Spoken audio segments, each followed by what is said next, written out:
Bueno amigos, aquí ya está nuestro trabajo realizado. Quiero mostrarles las prensas que han sido de mucha utilidad.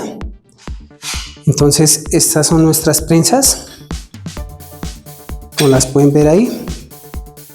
Le metí un sistema de contratuerca en caso tal de que necesitemos trabajar con un tubo más amplio. Podemos trabajar con un tubo hasta de 3 pulgadas. Entonces de esta manera lo vamos a desplazar y vamos a poder trabajar con un tubo muchísimo más grande. Espero que les sea muy útil en su trabajo.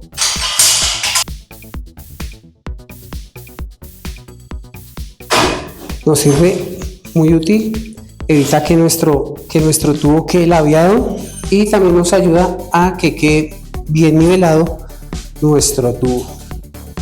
Listo amigos, entonces no siendo más, me despido y espero que nos podamos ver en un próximo video. Hasta pronto amigos, chao chao.